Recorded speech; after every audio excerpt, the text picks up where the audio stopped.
Salmo 23, versículo 4. Todos acharam? Vamos ler em conjunto, verso 4 apenas. Ainda que eu ande pelo vale da sombra da morte, não temerei mal nenhum, porque tu estás comigo, o teu bordão e o teu cajado me consolam. Oremos. Senhor Deus, bendito és, te pedimos, te louvamos, te pedimos que o Senhor esteja falando conosco, nos confortando, nos direcionando, conduzindo a tua igreja. Essa é a nossa oração, em nome de Jesus. Meus irmãos, um momento difícil,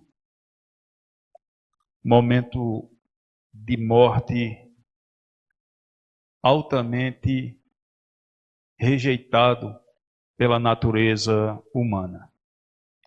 Todos nós, sem exceção, passaremos por um momento semelhante a este. Ou com um ente querido, ou com um amigo próximo, ou com nós mesmos, a menos que estejamos vivos por ocasião da vinda gloriosa do Senhor Jesus Cristo. Desde a queda do homem no Éden, a morte passou a existir na vida de todos. Deus tinha dado uma determinação dizendo que se o homem o desobedecesse, comendo do fruto que ele ordenara para não comer, certamente o homem morreria. Desde então, a morte atingiu todos os seres humanos, inclusive Jesus Cristo, aquele Filho amado, Filho de Deus, da mesma essência e poder, que veio ao mundo com o objetivo de pagar os preços do pecado. Deus, na sua grandeza e soberania, poderia fazer com que, caso Ele quisesse, Cristo tivesse pago o preço dos pecados sem experimentar a morte. Mas o próprio Filho de Deus morreu em uma morte terrível e de humilhação, sendo o Cordeiro que tirava o pecado do mundo. Porque a Bíblia disse que sem derramamento de sangue não há remissão de pecados, se referindo ao sacrifício da velha aliança, e Cristo concluiu esse sacrifício na sua própria carne. De forma que Deus, como punição ao pecado do homem, permitiu que a morte entrasse no ser humano. E este é o último inimigo a ser vencido. Quando você olha lá no livro de Apocalipse, diz que a morte e o inferno foram lançados no lago de fogo, onde já estavam lançados anteriormente o falso profeta e o anticristo e o falso profeta. De forma que todos nós passaremos por esse momento, algo indesejável, no qual lutamos constantemente contra, mas resultante do pecado e da desobediência humana. Sabendo que esta é uma certeza que todos passaremos, nenhum de nós aceita este momento. Não por rebeldia, mas pelo fato que, ao ser o homem criado, ele não foi criado para a morte. Ele foi criado para viver eternamente. E a morte entra no mundo como punição para o pecado que ocorreu. De forma que todos nós passaremos por isso, e até o próprio Filho de Deus passou e experimentou este momento. pelo pecado humano. Então nós não fomos feitos para isto, mas recebemos essa punição pelo nosso próprio erro. De forma que é algo que não aceitamos, que a nossa natureza não vai se acostumar, porque quando o homem foi feito, inclusive foi estudado e debatido isso aqui na escola dominical, o homem foi feito de forma perfeita e ele não morreria se o pecado não tivesse entrado na sua vida. Esse texto que nós lemos diz o salmista Davi que ainda que eu passe, ou que eu ande pelo vale da sombra da morte, não temerei mal algum, porque tu estás comigo. O teu bordão e a tua vara e o teu cajado nos consolam, me consola. De forma que Deus consola o seu povo, mesmo diante de uma situação tão indesejada, tão inaceita pela natureza humana. Mas mesmo diante do vale da sombra da morte, Deus está presente, sustentando o seu povo, confortando e conduzindo os seus passos. O salmista diz que não temeria mal, porque Deus estava com ele.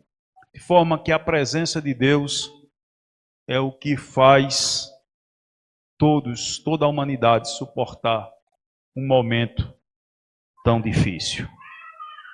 Principalmente nós que servimos ao Deus, Criador de todas as coisas, que cremos na ressurreição, que cremos que estaremos na glória celestial.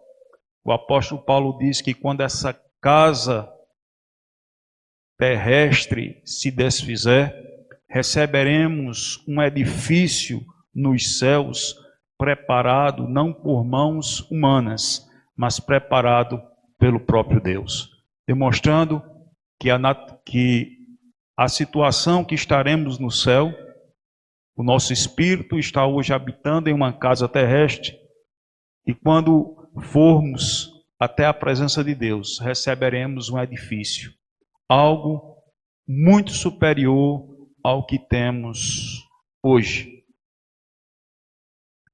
Meus irmãos, o texto ainda diz, Davi ainda diz, que o teu bordão e o teu cajado me consolam. O bordão era uma madeira, um objeto de madeira que o pastor usava para sustento. Tinha como objetivo sustentá-lo diante das subidas e descidas íngredes daquela região semiárida de Israel, diante de montanhas, de vales, de muitas pedras. Então esse bordão era uma madeira que ele utilizava como sustentação, como auxílio para o sustentar diante da sua jornada, caminhada e do seu trabalho. Também tinha uma finalidade de proteção. Era uma madeira mais grossa, que tinha força suficiente para lhe proteger e para servir de arma contra alguma intervenção externa, como um ataque de algum animal que pudesse devorar o próprio pastor ou alguma ovelha. O bordão era uma madeira que ele poderia utilizar como arma de ataque contra animais que viessem atingir a sua vida e a ovelha.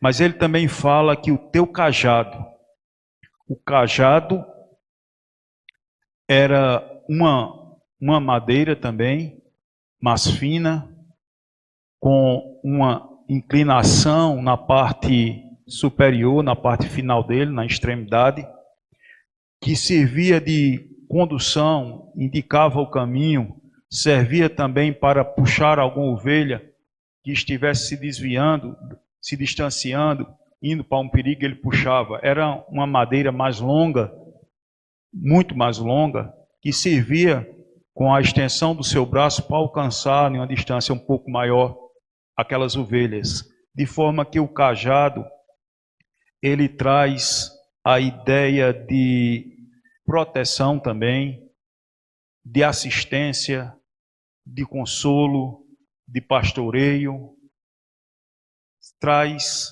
a indicação da vontade do seu pastor para onde as ovelhas deveriam andar. Se vocês perceberem, fazendo uma comparação com um carro de boi, aquela madeira também comprida que eles usam, indica também para onde deve ir aquele carro. Eles vendo para onde está apontada aquela madeira do seu condutor, eles se dirigem para aquele lugar. De forma que esse cajado significa a direção, o consolo, através do qual Deus tem nos consolado, nos confortado e nos conduzido à sua vontade. E diz o texto que o bordão e o cajado me consolam. Os dois utensílios utilizados para o pastoreio das ovelhas serviam também de consolo. Além de Deus estar presente, que trazia consigo segurança, proteção e conforto, ele utilizava, através do pastor das ovelhas, esses dois elementos, o bordão e o cajado, nesta condução, neste consolo, neste amparo. Em Mateus capítulo 7, queria que você abrisse esse texto. Mateus capítulo 7, versículo 24 e 25, diz o seguinte: todo aquele que ouve as minhas palavras e as pratica, será comparado a um homem prudente que edificou a sua casa sobre a rocha. E caiu a chuva, transbordaram os rios, sopraram os ventos e deram com ímpeto contra aquela casa, que não caiu, porque fora edificada sobre a rocha. Meus irmãos, essa expressão nós usamos comumente relativo à nossa família, que a nossa família está edificada sobre a rocha. E nós podemos aplicar desta forma. Mas nós podemos aplicar também, mais claramente, sobre a nossa própria vida, a nossa própria casa. Todos nós somos construtores da nossa casa terrestre. Se nós a edificarmos sobre a rocha, as adversidades virão, mas a nossa casa permanecerá. A rocha que é Cristo, no qual precisamos edificar a nossa vida, ela nos traz segurança, proteção, mas para nós podermos edificar uma casa, existem algumas etapas e alguns elementos a serem empregados e esforço. E esses elementos, espiritualmente falando, é a prática da palavra e da vontade de Deus. A vida cotidiana, praticando o querer do nosso Deus, nós estamos construindo tijolos da nossa casa, a fortalecendo, a embelezando e a tornando segura e bem estruturada sobre a rocha. Mas a garantia que nós temos é que quando transbordarem os rios, soprarem os ventos, cair a chuva e derem isto com ímpeto, com uma força maior sobre nossa casa, nós permaneceremos. Se todas as casas individuais que somos nós, da nossa família, estiverem edificadas sobre esta mesma rocha, a nossa casa como família estará segura, estará protegida e não desmoronará. Mas se por acaso alguma parte da família, da casa individual, que é a nossa família, vier desmoronar, a nossa casa precisa permanecer firme. E estará firme se nós a tivermos individualmente construído e edificado sobre a rocha pela prática cristã de atendermos à vontade do nosso Deus. De forma que o ímpeto vem sobre a vida do justo e do injusto. O ímpeto vem sobre aqueles que construíram na areia e sobre aqueles que construíram na rocha. A diferença não é porque não vem dificuldades e problemas. A diferença é que aquele que está firmado em Cristo permanece, persevera até o fim e será recebido na glória celestial pelo nosso Deus. A Bíblia também nos cita 2 exemplos para finalizarmos de proteção diante da morte. Cuidado do Senhor e a proteção diante da morte. Quando nós estudamos o livro dos Reis, nós vemos 2 casos em que houve uma morte na família e a família ficou temporariamente abalada, passando por restrições, mas que Deus providenciou socorro através do seu profeta Eliseu. Nós temos a viúva de Sarepta, que não tinha mais alimento, estava ela e seu filho, e ela estava pegando os gravetos, e diz o texto que ela disse ao profeta: estou pegando uns gravetos para fazer a última refeição minha e do meu filho, e morreremos. E um dos motivos que ela estava nessa situação é pela grande seca que acometia aquele lugar e seu marido haver morrido. Ela era viúva e não estava conseguindo se sustentar. Mas Deus usa o seu profeta, pede que ela faça um sacrifício, de ao invés de comer aquela comida e morrer, dedicá-la ao profeta. Aquela comida não lhe levaria longe. E foi uma prova de fé que foi feita. E ela dedicou essa comida ao profeta. E o profeta disse: enquanto não chover na terra, jamais faltará farinha e azeite na sua casa. E aquela mulher teve sustento e foi sustentada por Deus. A farinha não acabou, diz o texto, e nem o azeite, enquanto não choveu para que ela pudesse ter um provimento da natureza. Outra circunstância que teve uma morte e trouxe um grande desgaste familiar foi com a viúva de um dos profetas daquela época, que diz o texto, aquela mulher dizia que meu marido era teu servo Eliseu, profeta de Eliseu, digamos assim. E aquele profeta falece, aquela viúva fica com 2 filhos. E diz o texto que os credores vinham buscar os seus filhos para o tornarem escravos, para que fosse paga a dívida pelo seu trabalho. As diárias que eram dadas, seriam dadas, não seriam recebidas. E eles trabalhariam como escravos sem receber nada, até o ponto de pagarem toda a dívida deixada pelaquela família. E aquela mulher procura o profeta e roga ao profeta, e Deus faz um milagre. Deus pergunta: o que você tem? Ela disse: apenas um pouco de azeite.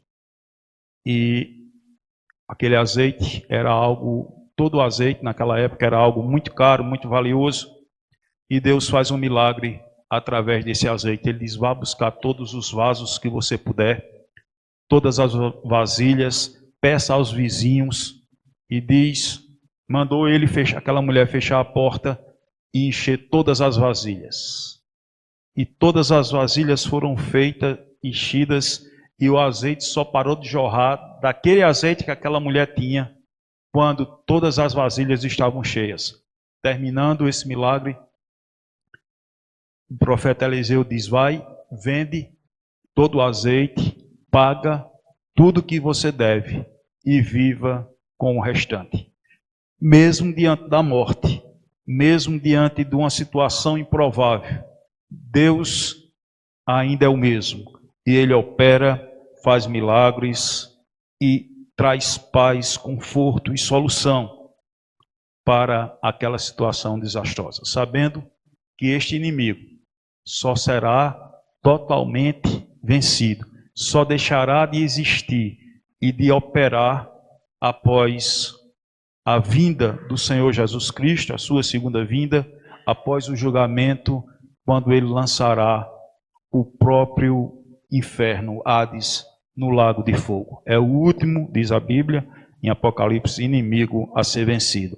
Mas diante disso, nós temos a certeza que estaremos com Cristo na eternidade. Nós temos a certeza que seremos ressuscitados em um corpo glorioso, para mesmo na carne, transformada e glorificada, nunca mais experimentarmos a morte. Porque Cristo venceu a morte, é a certeza que nós estaremos com Ele na eternidade. Porque antes de Cristo, quem não servia a Deus verdadeiramente, quem não era abençoado na aliança divina, além de enfrentar esse terrível inimigo, passava toda a eternidade no Hades, no inferno, sofrendo amarguras ainda maiores. Mas nós, depois que nos entregamos a Cristo, temos a certeza que Ele pagou o preço pelos nossos pecados e mesmo enfrentando a morte, nós estaremos com Ele por toda a eternidade. Que o Senhor nos abençoe, em nome de Jesus. Amém? Vamos mais uma vez estarmos orando, finalizando este culto.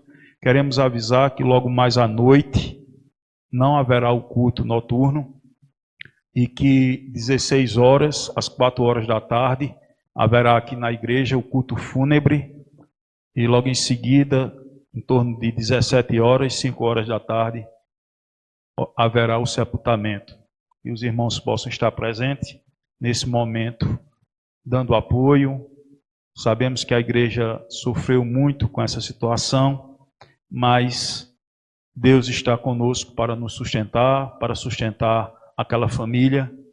Nós sabemos que Deus já operou grandes milagres, algo inexplicável, trazendo à vida Benjamim logo após o seu nascimento, depois de cerca de mais de 10 minutos se tentando a fazer a ressuscitação cardiopulmonar, e Deus fez com que aquela criança, que já nasceu sem vida, viesse novamente à vida e chegou aqui em Bom Conselho, na casa dos seus pais.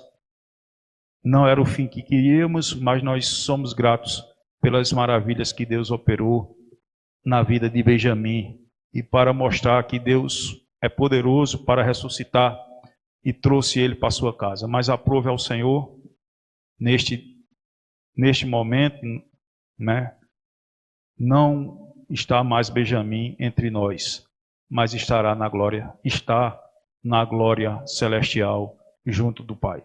Vamos orar e finalizar esse momento. Senhor Deus, nós te louvamos porque sabemos que o Senhor está conosco, nos sustenta, nos conduz. Nós te pedimos que o Senhor esteja e continue confortando o coração do nosso pastor, da nossa irmã Gesiane, dos seus filhos, das suas 2 filhas, dos seus avós, dos seus tios.